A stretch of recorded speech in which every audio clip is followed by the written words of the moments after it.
You are listening to Breaking Boundaries with Brad Palumbo.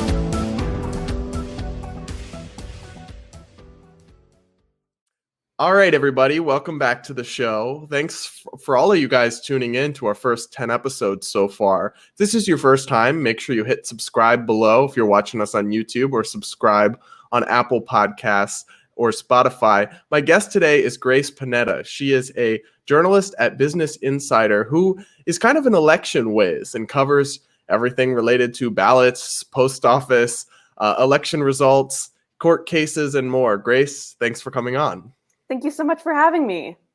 Yeah, look, so part of the reason I wanted to have you on is one, because you've been in the weeds of this stuff for months and months and months now, and now is your time to shine, finally. But also because I think you play it pretty straight and narrow. I really do. I follow a number of reporters, and I think there's a lot of truth to the argument that the media has a liberal bias, and a lot of reporters are just openly skewed and slanted, but I think you really try to play it fair. So I want us to talk about the question of President Trump refusing to concede the election, and some conservatives and Republicans arguing that it's been stolen with mass fraud and demanding recounts and demanding votes be disqualified. And everybody's heard something about this, but I would really like to kind of break it down for people and just sort fact from fiction honestly. So just to start, I think one of the most kind of head-scratching parts about it for me is that this was actually a very good election for Republicans. If you looked at the polls beforehand, right, they said that Democrats were going to clean up in the House and the Senate. Well, Republicans basically have probably kept the Senate, depending on the Georgia runoff. They could narrowly lose it. And then in the House, the Republicans did much better than expected, right? And at the state and legislature level too. So just, is it kind of implausible on its face that this was a rigged election, given how it didn't really go well for Democrats other than Joe Biden winning? Yeah, absolutely. That's a very, very important point, because for a while there's been kind of a conventional wisdom, which has now been complicated a bit, that higher turnout, more people voting, making it easier to vote and having more voting options is automatically going to benefit Democrats. And as we've seen, that's not necessarily the case. And that actually backs up some of the scholarly literature on this, that, it's just expanding mail voting on its own and higher turnout on its own does not necessarily benefit one party over the other. And we really saw that starkly in this election, with Biden doing very well, but Republicans exceeding expectations down the ballot. And it does make it very implausible that this election was rigged, because why would Democrats go to all the trouble to rig a presidential election, which is, of course, infeasible and did not happen, and then just forget to rig all the down ballot races too? That just doesn't make any sense. Well, and in the kind of swing states, maybe you could go through them. Yeah. Who actually runs the elections in some of these states? I know that in Georgia and a couple other places, the Secretary of States for that state that run the elections are Republicans, right? Yeah, definitely. In both. So election administration, it varies state by state. It's something that's can be complicated, and it's also very decentralized. So every state has some kind of a chief elections official or authority. In most cases, the Secretary of State. And some, it's a bipartisan commission, like Wisconsin and North Carolina have state elections boards or commissions. But then the actual business of really running the election is done by officials at the county level. These are sometimes elected officials, like in Florida, the supervisor of elections is an elected person. Sometimes there are people who are municipal clerks or other county boards of elections that are selected in other ways. But yeah, the Secretary of State of Georgia, Brad Raffensperger, he's a Republican. Florida Secretary of State is a Republican. And then, of course, Wisconsin and North Carolina have, and it's not a single partisan official.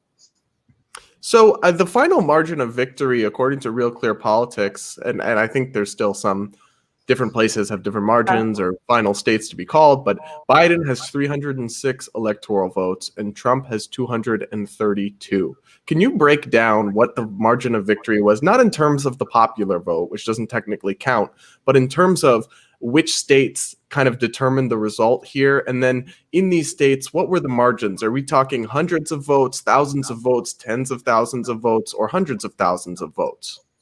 Yeah, so thinking about the swing states, obviously the ones that were first called on election night, Biden won Wisconsin by over 20,000 votes, which is a pretty big victory. And then even larger victories in places like Michigan, where he won by over 140,000 votes. In Pennsylvania, too, that one was a real squeaker, and that was the state that really pushed Biden over the top. And there, too, the margin of victory now, as more ballots have been counted, is way outside of the threshold for an automatic recount. And Biden's ahead by several tens of thousands of votes there too. And then he also had pretty, resounding victories well outside of what any recount could flip in Nevada and Arizona. And then, of course, Georgia was the big surprise and was the closest state. Yeah, right now, as I'm looking, Biden has 2.47 million votes, and Trump has 2.45 million votes. So it's a difference that's smaller than some of the other swing states, but still pretty decisive, pretty resounding. These are obviously margins of victory for Biden that would be hard or near impossible to reverse through any litigation or recounts. How many states would Trump have to reverse or overturn in order to swing the electoral vote in his favor? Oh no, you asked me to do math. Several states, right? Yeah, several. Yeah, many states. Yeah, because Biden flipped 5 of the states that Trump won in 2016. So it would definitely have to be states comprising of over 70 electoral college votes, and that would be quite a lot. And have we had even a single state be flipped before in this manner? No, we have not. And I mean, obviously, the most recent disputed presidential election in our history was the 2000 election. And that was one where the networks erroneously called Al Gore as the winner of Florida. But of course, he was never actually ahead at any point. The networks quickly retracted their calls on election night. And then throughout the entire recount and the lawsuits and the litigation, it was always, Bush was ahead. It never really flipped. And that's, pretty rare. It can happen more often in like really small or local races where it comes down to just a few hundred or a few dozen ballots, but at the presidential level, no. Well, and in Bush v. Gore, it was a difference of a few hundred votes that was at stake. Yeah. So in order to kind of have a recount or flip an election of tens of thousands of votes in a state, that would be unheard of, right? Yeah, it would be at the presidential level. I mean, generally in the statewide recounts we've seen, it's really just come down to, usually 1,000 votes is the general benchmark for, when an election could possibly be changed through a recount. But once you get over 1,000, 2,000 votes, the chances of that become more and more remote. Well, what about, I guess, one point that people who do believe this election could still be changed would say is, well, yeah, but in the past, we've never had mass mail-in voting, right? The coronavirus has changed the way we do elections. And like you said, that increased turnout. And so we've got really high turnout levels. But at the same time, we also have massive amounts of people voting by mail, just mailing in ballots. There's all sorts of kind of question marks surrounding that. So is it possible that having not everyone, but a lot of people switch to mail-in ballots changes the game and could make it, this time it is possible for such a big margin to be overturned? Well, what mail voting does is it can often make it longer to know the result of an election. And obviously the leader of a race can change over time as ballots are counted.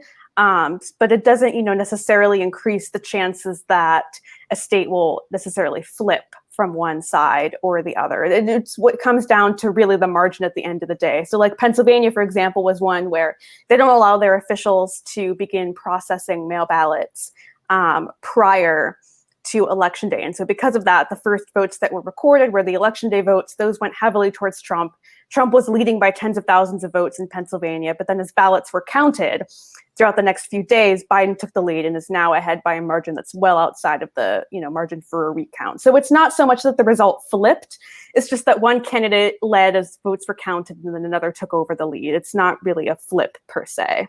Well, and it's funny. One, how dumb is that some states have that rule you can't start counting We all would have known the results earlier if they'd been able to count the mail-in ballots as they came in, as they do in other states, right? Exactly. And that's something that's so infuriating to many election officials and experts. It's just not a partisan issue. Like letting states, Florida and Arizona and Ohio, and Georgia, all these red states allow their election officials to process ballots prior to election day. And then, the Pennsylvania legislature, the Wisconsin legislature refused to do the same, really for no discernible reason. What would they say the reason is? Well, sometimes people make arguments, oh, well, if you allow officials to process and count before, like the results can be leaked or like improperly released to the public. That's not really a thing that happens. There's no really incentive to do that. And it's never really been an issue in the states that do allow pre-processing and pre-counting. And instead, it's so much easier on the election officials because they have more days and weeks to spread out the work. And it means we have results faster and don't have a situation where one candidate's leading and the other isn't. And Republican or Democrat, liberal or conservative, we all hate not knowing. Right? Yeah. We all hate not knowing the result for 3 days, 5 days, whatever it was. But I guess one thing that I'll ask about then is they did kind of warn us ahead of time, right? And I'm very critical of the media and their election coverage, but they were right. And they warned us and they said we might have a red mirage, right? Where you have on election night, it seems like Trump is doing better because the first votes that are counted are in-person votes, and Trump voters are more likely to vote in person because he told his people not to vote by mail. He specifically said so. Yet a lot of people say we went to bed and Trump was winning. We wake up and in the middle of the night, all of a sudden everything changed. And they view this as a red flag for fraud, or they don't trust. And I listen, as a libertarian, I can see why they wouldn't trust government officials. But is that really something to be concerned by, the fact that it seemed like Trump was doing so well at first, and then he kind of over time and overnight fell behind? Well, it also varies by state, and obviously the red mirage scenario played out in some states, not others, again, depending on which states allowed their officials to process ballots before time. So when Florida has extensive pre-processing, it was the opposite, where when votes started to come in right when the poll closed, it showed Biden ahead because those were all the mail votes and many of the early person votes being reported. And then as the election day votes were counted and reported, it was Trump who took the lead. So it really depends state by state. But that is a thing that happened, obviously, in Wisconsin, Michigan, and Pennsylvania, where officials had less of an ability to process those ballots prior to, and we saw those sort of red mirages. But it's, not a reason to distrust the process. I mean, and these are all things that go back to the state legislatures and thinking about trust in government. For many libertarians who are skeptical of the federal government, actually, election administration is run entirely at the state and local level for the most part. So this really comes down to decisions made by officials at the most local levels and at the state level. And it's, not a reason to distrust the process or think that anything is wrong or fraudulent. We have 5 states out on the West Coast and Hawaii who run their elections almost entirely by mail. And that has been remarkably successful for them. And so, having ballots taking a few days to be counted doesn't mean that it's anything's inherently suspect. Well, and one thing that I found validating was a report that came out of a subcommittee from the Department of Homeland Security, which is part of the Trump administration, right? It's under a Trump administration appointee. And it said the November 3rd election was the most secure in American history. There is no evidence that any voting system deleted or lost votes, changed votes, or was in any way compromised. So I guess what I would ask, though, is that there have been instances where people rightly feel that the government, the federal government at the non-political level has been biased against Trump. You look at the FISA court that awarded a warrant to spy on his campaign based on very flimsy evidence. You look at what has been exposed, what people at the FBI were saying about how they didn't like Trump. Should people trust that DHS evaluation?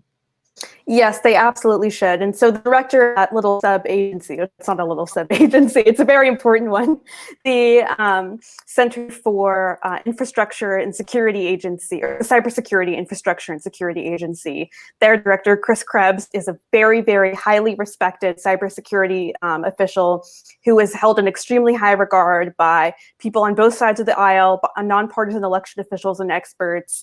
All the people I've spoken to about this issue in the past several months have had nothing but good things to say about him and about him running that agency. And that is definitely a statement that you can trust. And the reason why, too, is, like I mentioned, elections are run at the local level, by local officials who are your neighbors, your friends, people in your community. It's not run by the federal government. And as the statement mentions, and this is kind of a point that got lost in all the discussion about mail voting, is from a cybersecurity standpoint, our elections have never been more secure.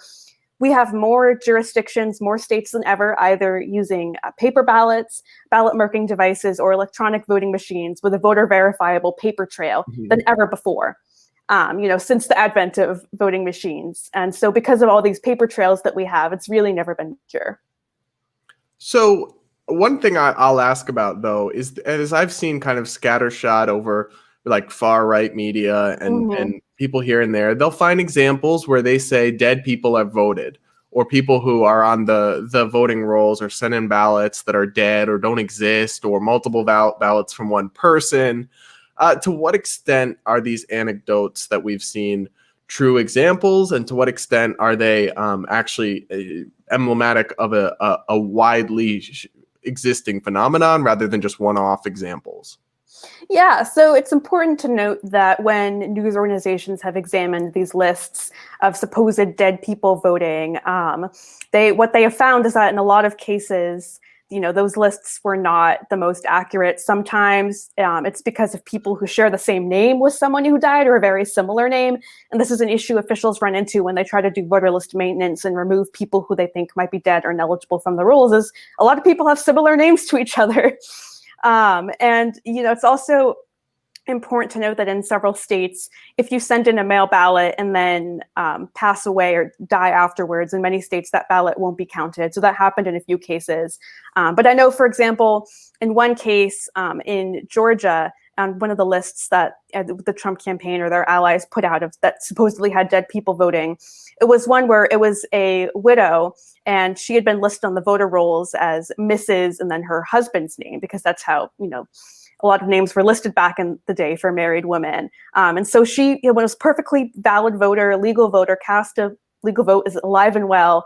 But because she was listed as Mrs. and then her late husband's name, that sort of got mixed up in the process. And they thought, oh, it's this dead guy voting, when it wasn't her. As far as I've seen, there is no pervasive instance of dead people voting or people casting ballots on behalf of dead others.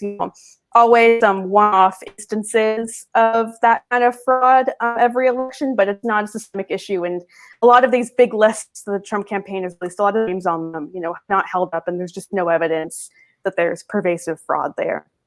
So you know all about kind of election rules and procedures far better than I.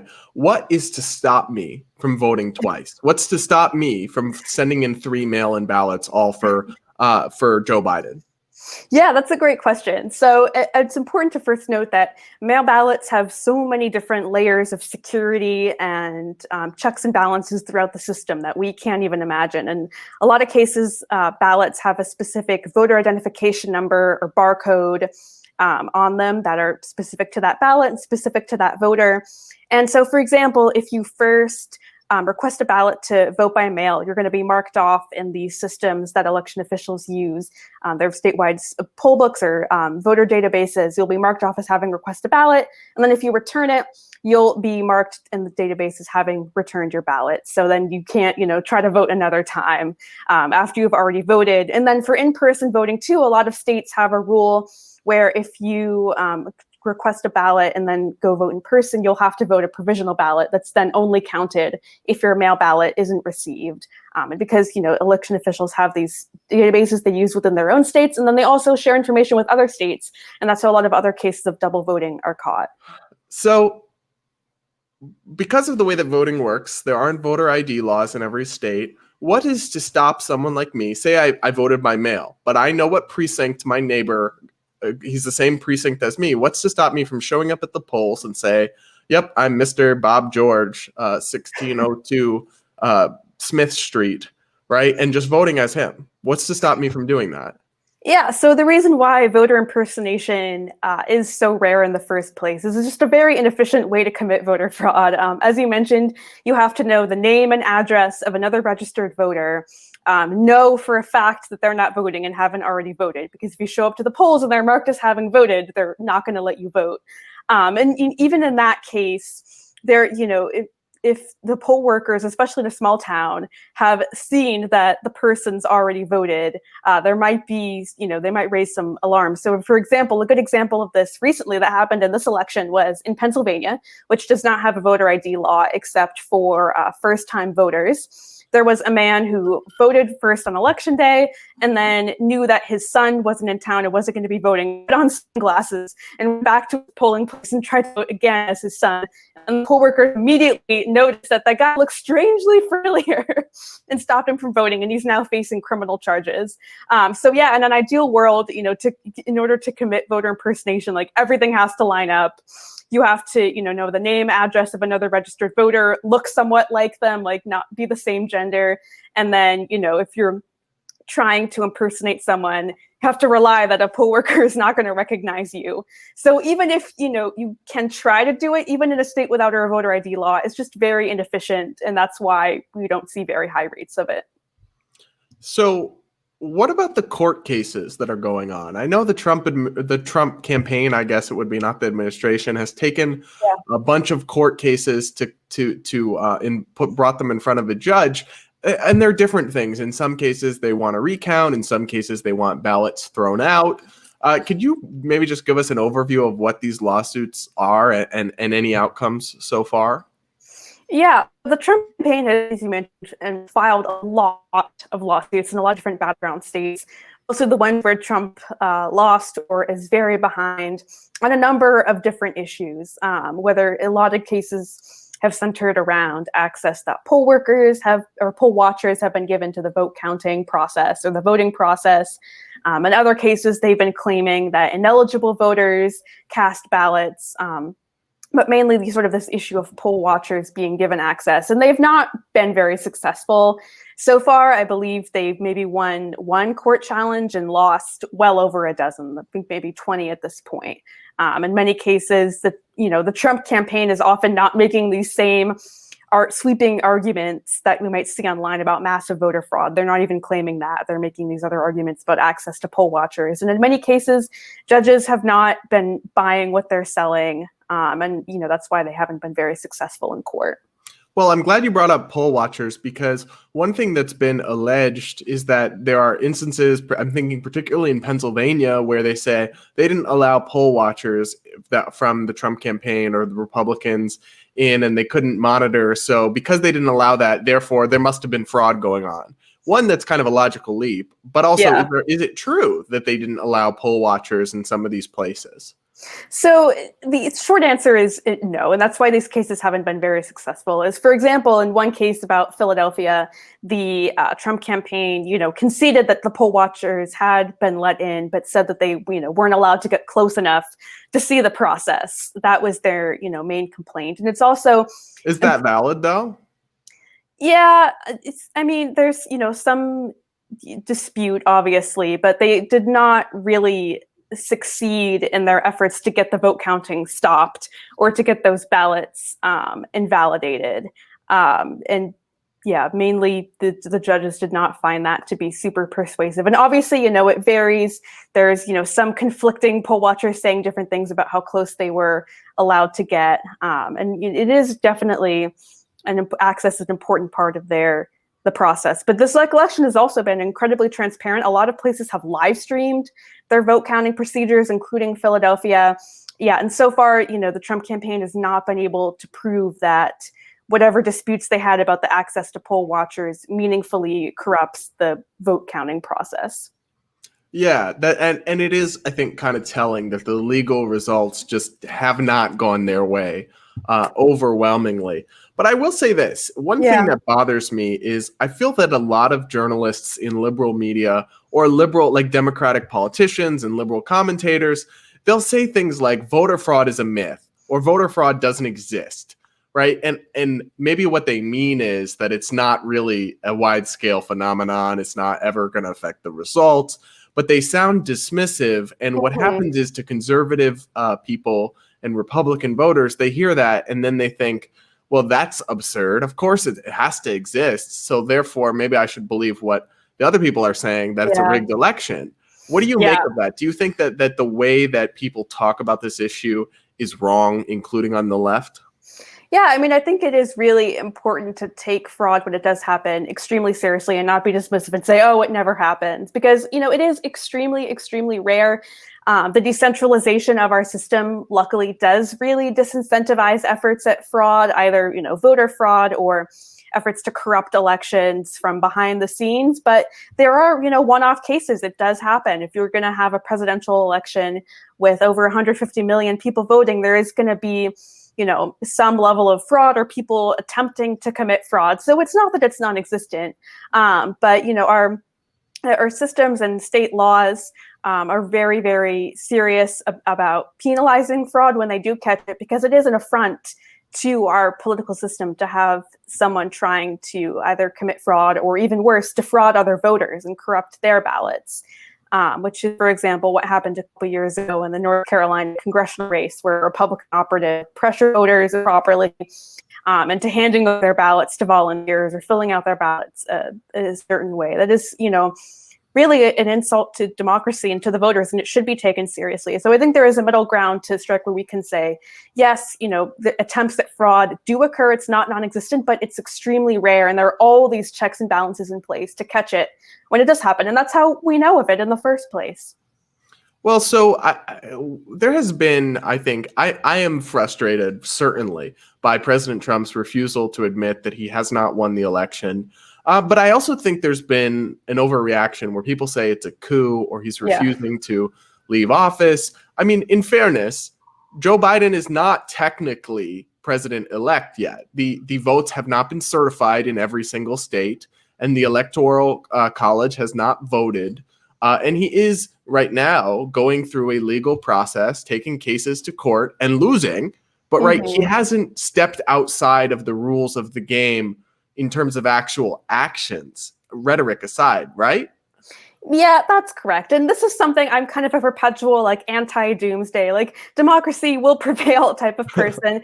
I never really ever believed that there would be a serious coup. And I'm very, very, happy and heartened to see that the system did work as it intended this year. Given everything that could have gone wrong, we had a remarkably smooth and peaceful election. And yes, the Trump campaign is battling in court, and there's a lot of very heated rhetoric coming from the president, a lot of misinformation. But as of now, this idea that it's being stolen one way or the other, that there's kind of a coup is just not substantiated. That's not happening. Well, President Trump and kind of Republican defenders will say, well, they're just going through the process, so therefore that's a defense for everything they're doing. But like you said, I mean, they are misleading people, right? And isn't it? We're going to see we're going to see Republican-leaning voters or Trump supporters not believe the results of this election. And is that really problematic for the future? It is. It's a huge, huge long-term problem for our democracy to have people believe that, every election result that their side lost is invalid or that the system is fundamentally corrupted. Because that is, the irony and the cognitive dissonance is we just had a remarkably successful, well-run election, secure election, despite the pandemic, even in spite of the coronavirus throwing a wrench into everything. And it is definitely a huge issue for people to believe, oh, everything's corrupt or everything's rigged. That could not be further from the truth. Our local election officials are just incredibly hardworking. They bend over backwards to make democracy work, and they, should not be the target of any kind of vitriol or sense that the election's rigged. It is a long-term problem for trust in democracy. Believe that the winner wasn't the rightful winner. But is it a little bit, I think, selective memory for people who I completely agree with this criticism, that it is problematic for Republicans to be convinced of this, and it's irresponsible for leaders to teach their base that not accept the outcome. But I remember I was born before 2016, and I seem to remember opinion polls showing a fair number of Democrat voters did not believe Donald Trump was actually elected president. A fair number believed that Russia had actually hacked and changed the voting roll, which did not happen. So is this isn't totally new, is it?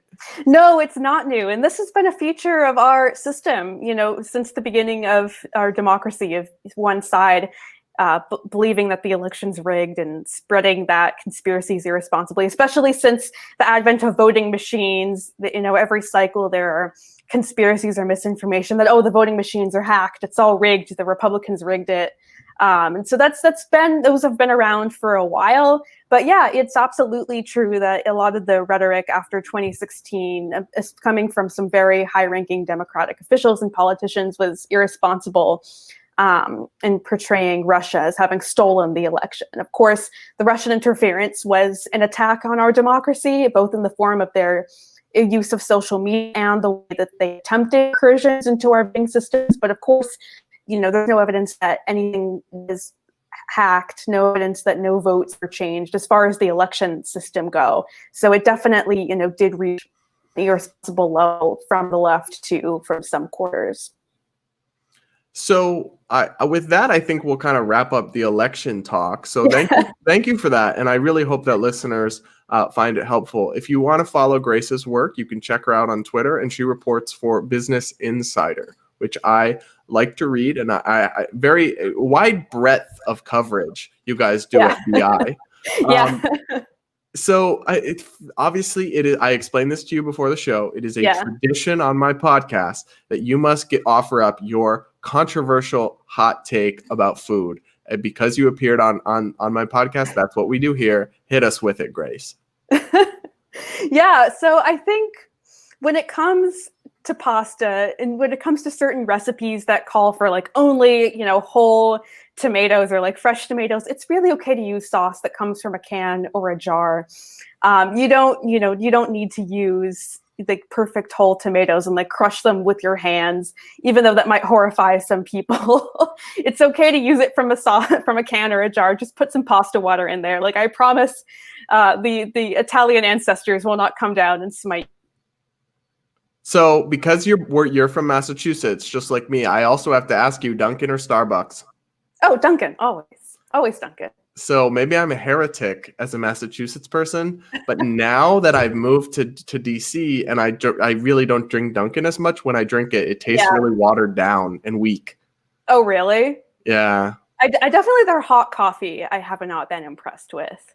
But their iced coffee I think is much better. I only drink iced, so. Yeah, I would say. But yeah, in Starbucks, it can be fun sometimes, but I feel like all their coffee is just burnt, and that they build off of that. All right. Well, Grace, thank you so much. Everybody, you can check her out on Twitter, Grace Panetta, Panetta. Grace, thank you. And everybody, we will be back next week. If you like this show, make sure you're subscribed down below on YouTube, or you're following us on Spotify or Apple Podcasts, and leave us a rating and review on Apple Podcasts if you are really a stan. That's how you show your love. All right, everybody, we'll talk again next week.